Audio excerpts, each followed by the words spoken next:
I thought, no, this is right. The injury was just a small hurdle. What doesn't kill you makes you stronger.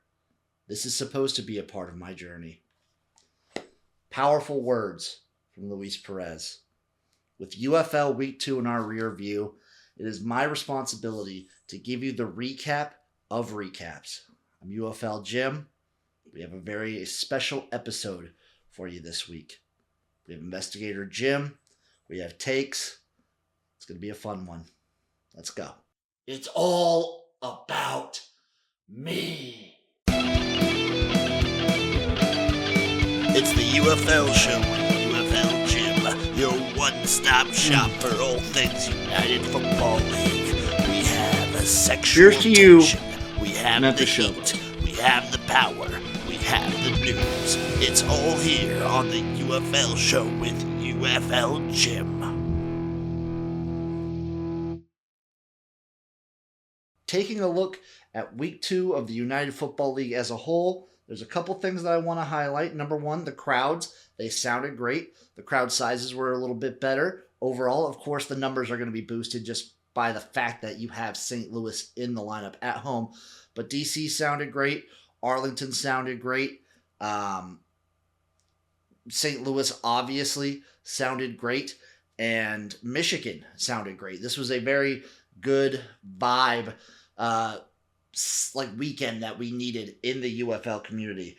There's also a definite separation of tiers developing in the UFL. You have your bottom feeders, like right now, Houston and San Antonio. You have your top tiers like St. Louis, and they're kind of just standing above their own. I'd put DC kind of right up there too, and then a big middle tier of every other team. Other things that I kind of captured over the weekend, the broadcast need to clean some things up. ESPN, you can't be saying that players don't want to be sticking around in the UFL. I don't care whether you think it's true. It shouldn't be true. It's not true. This is the best league on the planet, so get your facts straight, Mr. Tessitore, or I will come to your house and personally remind you why this spring league is so powerful. Vibes were weird overall, kind of leading into the weekend. Not bad. I'm not going to say bad, but things felt a little weird. And things have kind of been feeling a little weird this whole season. I think I'm going to have Investigator Jim look into the vibes, the social media, the marketing, things like that next. Games, for the most part, way better than week 1. Didn't have the incredible blowouts that we had in week 1. Of course, obviously, the St. Louis-San Antonio game was bleh, but it never felt like San Antonio was fully out of it, and it was not as bad, if that makes any sense. And then also teams, you need to figure out your quarterback situation. It's very apparent which teams have the QB figured out and which ones don't. Michigan, just stick with a guy. It should be Bryce Perkins, but at this point, I don't care who you go with. I don't care if you go with Etling for the rest of the season. Just pick a guy and stick with him, because it's very obvious that the teams that have the quarterback situation figured out are the ones winning.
Okay, UFL Jim.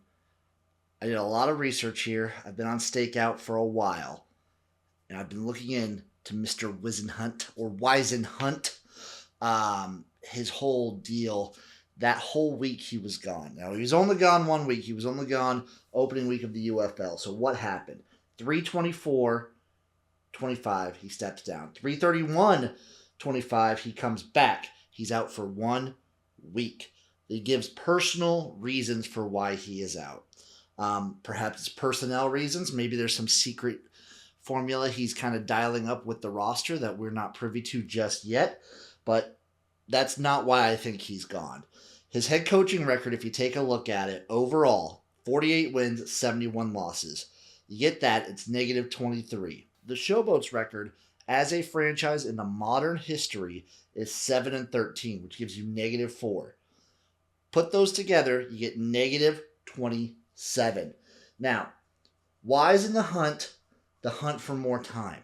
If you go back 27 years, you get 1998.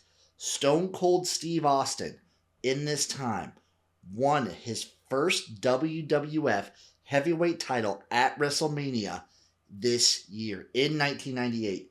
Earlier in the season, in 1997, Stone Cold gets hurt.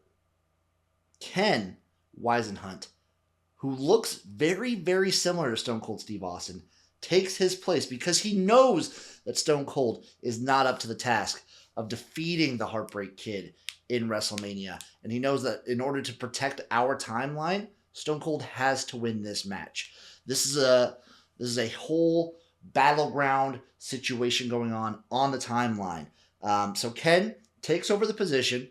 He performs as Stone Cold Steve Austin. He lets Shawn Michaels lose and makes him lose because Shawn Michaels is a time thief. Ken Wisenhunt as a time cop, he's there to protect the timeline. WrestleMania 14 was a time war. This is known well within the community of the Squared Circle that this was a time war event. So after Ken does that, the return numbers match out to 1966 repeating.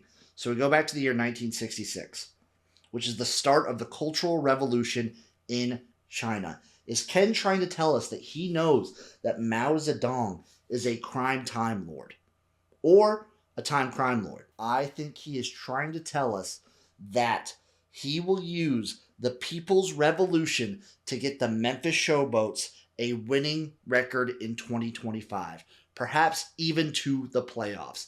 Now, we saw his return in week 2. We saw an improvement, and I think Mr. Wisenhunt has shown the world the time cop that he is. We can back this man. We can trust this man, and the Memphis Showboats will finish the 2025 season with a winning record.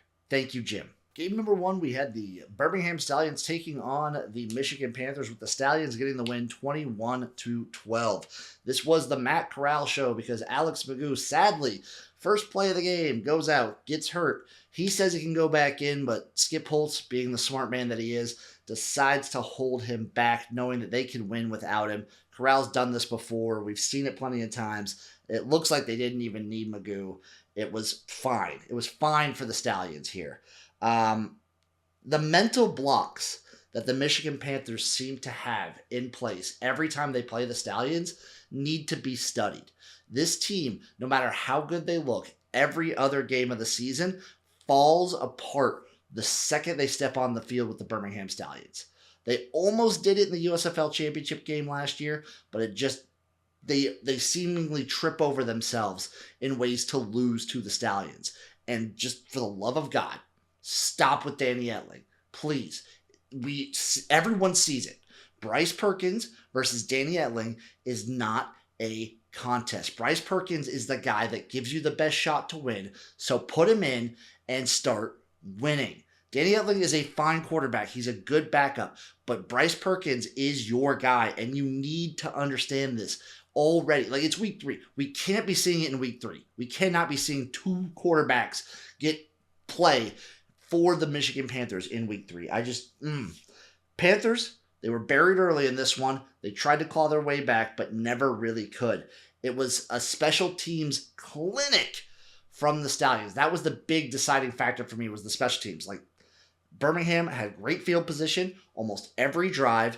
Michigan, on the other hand, terrible starting field position, because when the game was starting out, their offenses were kind of like similarly productive. They weren't getting a lot done. But guess what? Birmingham had such great field position, they could get field goals. They could get punts that pin Michigan deep. Meanwhile, Michigan is just trying to play the field position game, and it's not working.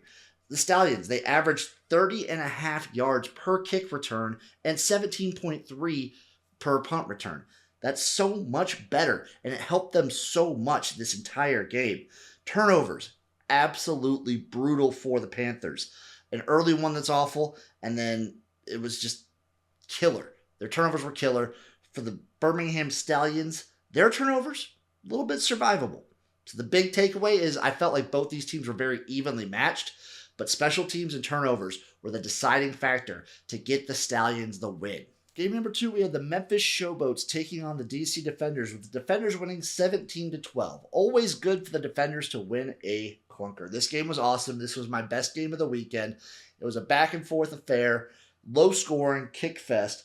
But again, turnovers cost the Memphis Showboats. If you look at the stats, both teams evenly matched. In fact, Memphis led time of possession, led yards, and they gave up at opportune moments. Turnovers, so costly for the Showboats.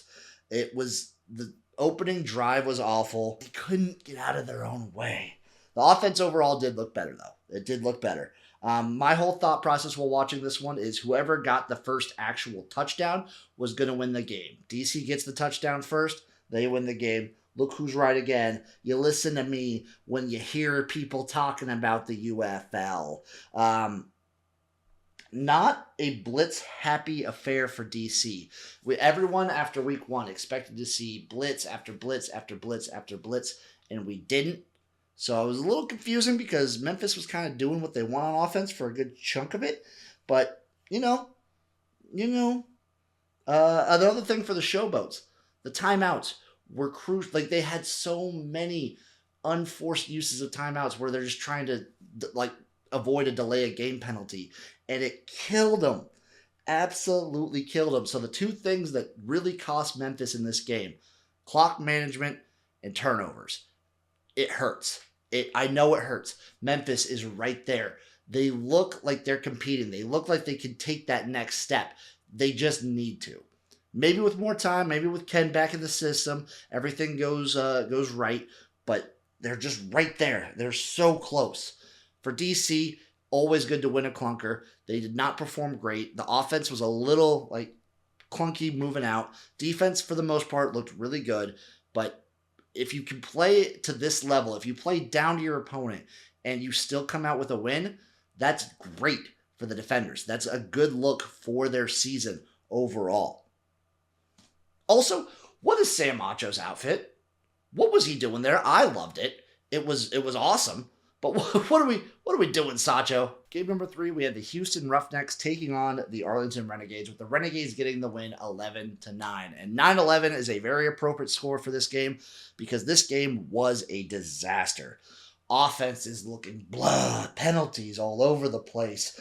I don't know if the Renegades are just playing this kind of style where they are seeing how sloppy they can be and still get wins. But eventually it's going to come to bite them in the butt. It almost did in this one here. Because end of the game, the Roughnecks march down. They get the touchdown. And then they go for the tying 2-point conversion. I will stand that they should have gone for 3. Go for the win. You are the Houston Roughnecks. You are C.J. Johnson. You are an underdog in every game that you play. Why would you go for the tie in a potential overtime when you can go for the win right there? You take all of that, you take your potential and your likelihood of winning, and you boil it down to 1 play instead of, 4, because you still have time on the clock for Arlington to maybe drive down and make a kick. And then you have to go into the overtime itself. I hate that decision, but it's fine. It's whatever. I don't care. Good for the Renegades for not just rolling over and dying when they're playing this poorly. This offensive performance was bleh. Perez, for the most part, looked good, but they couldn't run the ball, and just sloppy turnovers, penalties out the ass, and just it really lowered my standard for the Arlington Renegades. But similar to DC, win a game like this, I do like that. You play this bad and you still come out with a win, that's 2 thumbs up, baby. Also for the Roughnecks, I don't know if Anthony Brown is your guy. You might want to start rolling out Nolan Henderson because Brown looks to be over his head. And we've kind of been seeing this. It was pretty apparent in week 1, very apparent in week 2. I assume we're going to see him again in week 3, but maybe Brown's not the guy. Maybe you need to take a look and give Nolan Henderson just a full game shot, huh? How about that? How about that, CJ? You want to listen to some people with reason in their brains for one time in your life? Game number 4, we had the home opener for the St. Louis Battlehawks as they hosted the San Antonio Brahmas. The Battlehawks won it 26-9. This game was so frustrating to watch. First off, the crowd was awesome in St. Louis. Always is. It looks so much fun to go to a St. Louis Battlehawks game.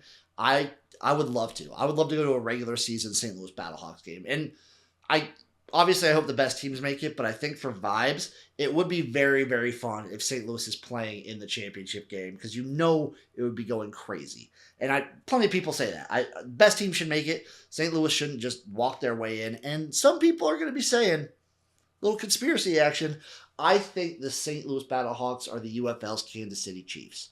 People are going to be saying that the refs kind of favor them a bit, and maybe they do, but it's not just that.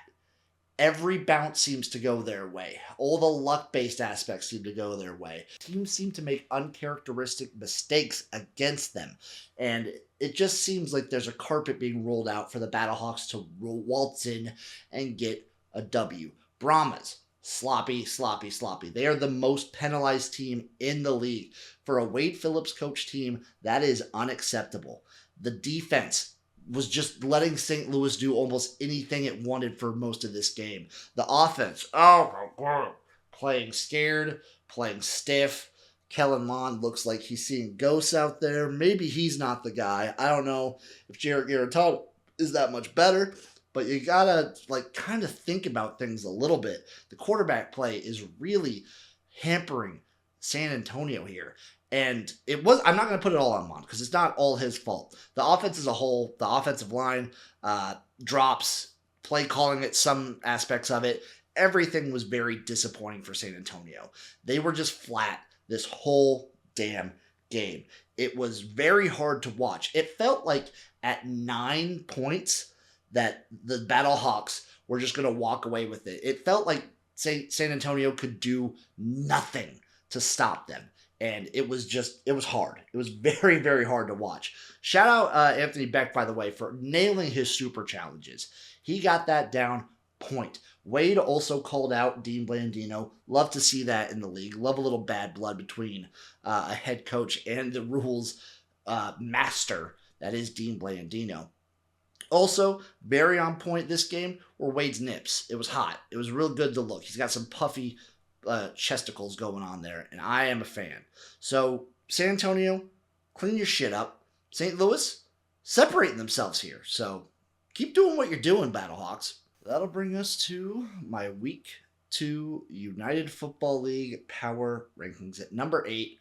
Of course, it's the Houston Roughnecks. If they would have gotten this win, they wouldn't be here, but they didn't, so they are.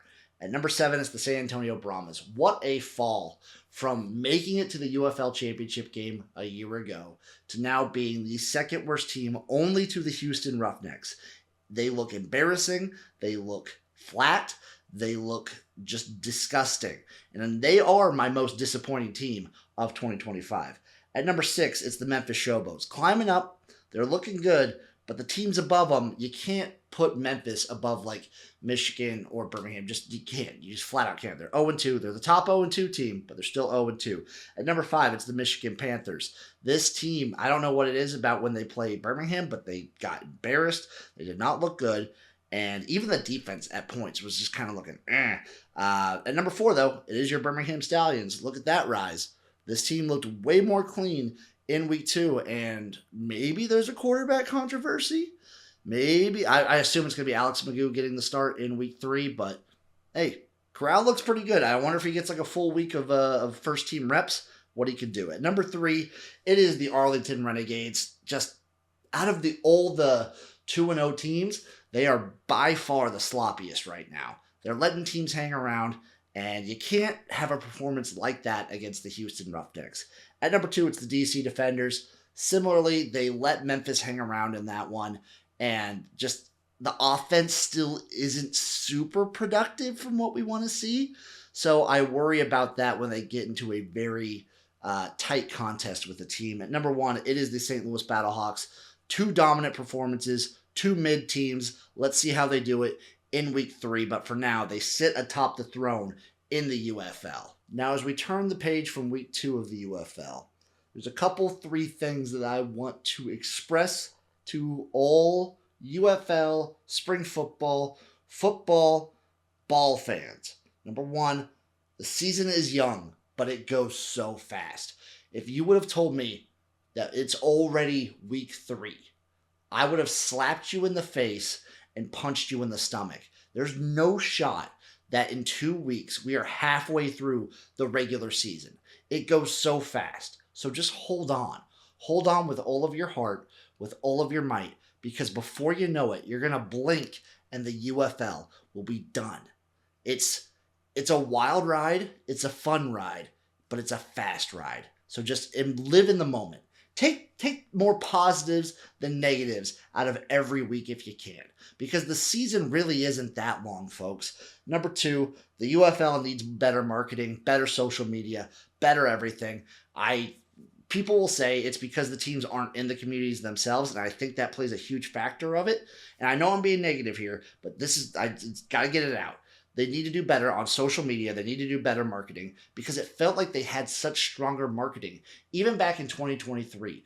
Back in 2020, that version of the XFL, to me, the social media especially, was just it was perfect. And it's gotten just a little bit worse every iteration of spring football since. They need to kind of like look at what they want to be. Do they want to be a NFL minor league developmental league, or do they want to be their own thing? I stand by they should be their own thing. Yes, sending players to the NFL is the most important factor of getting people. But also, some of these players just aren't going to play in the NFL. They're just not. I'm sorry, but you're not. You're going to be a UFL lifer, and that's okay, because this league is awesome. That shouldn't be a bad thing to be in the UFL. You shouldn't be disappointed by that. And I think they need to play into, they are their own league. They have awesome things to bring to the table, and just keep going with that. I'm not a marketing expert. I don't have a degree, but I know what I like, and I love the UFL, and I want to see it succeed. And number 3, I'm hoping for a battle next week of all the 2-1 teams. I hope after week 3 we see a bunch of 2-1 teams, because I want to see a shitload of parity in this league. That just makes things so much more fun than if you have a team that has the playoffs locked up by week 7. Okay? I want to see that. It's going to be awesome. This league is awesome. You're awesome. I'm awesome. Long live the UFL. And this has been your week 2 recap.